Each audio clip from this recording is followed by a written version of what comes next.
News first ಲೈವ್ಗೆ ಸ್ವಾಗತ. ನಾನು ವಿಜಯ್ ವೀರಪ್ಪ. ಮೊದಲಿಗೆ ಹೆಡ್ಲೈನ್ಸ್. ನಾಳೆ ಹಾಸನದಲ್ಲಿ ಕಾಂಗ್ರೆಸ್ ಜನಕಲ್ಯಾಣ ಸಮಾವೇಶಕ್ಕೆ ಭರ್ಜರಿ ಸಿದ್ಧತೆ. ರಸ್ತೆಗಳ ತುಂಬ ರಾರಾಜಿಸುತ್ತಿರುವ ಬ್ಯಾನರ್ಸ್, ಪೋಸ್ಟರ್ಸ್, ಕಟ್ಔಟ್ಸ್.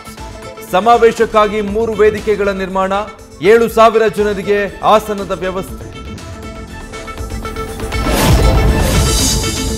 ಬೆಂಗಳೂರಲ್ಲಿ ಆನ್ಲೈನ್ ಗೇಮಿಂಗ್ಗೆ ಯುವಕ ಬಲಿ. ಆಡಲು ಸಾಲ ಮಾಡಿಕೊಂಡಿದ್ದ ಪ್ರವೀಣ್, ಹೆಚ್ಚಾಗಿದ್ದ ಸಾಲಗಾರರ ಕಾಟ. ಆಡಲು ಸಾಲ ಮಾಡಿಕೊಂಡಿದ್ದ ಪ್ರವೀಣ್ ಆತ್ಮಹತ್ಯೆಗೆ ಶರಣು.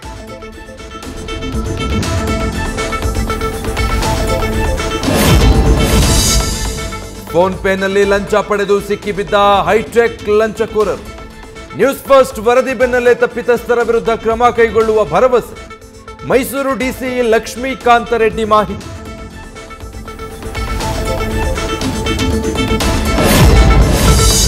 ರಾಜ್ಯದಲ್ಲೂ ಫೆಂಗಲ್ ಚಂಡಮಾರುತದ ಅಬ್ಬರ. ಮಳೆಗೆ ಮೈಸೂರಿನ ಗರಡಿಮನೆ ಗೋಡೆ ಕುಸಿತ. ಪಾರಂಪರಿಕ ಕಟ್ಟಡದ ಹಿನ್ನೆಲೆ ಸಂರಕ್ಷಣೆಗೆ ಮನವಿ.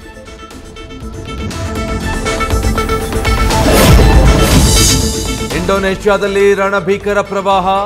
ಕೊಚ್ಚಿ ಹೋದ ಕಾರುಗಳು, ಬೈಕ್ಗಳು. ಮಳೆ ಅವಘಡದಲ್ಲಿ 31 ಮಂದಿ ಸಾವು.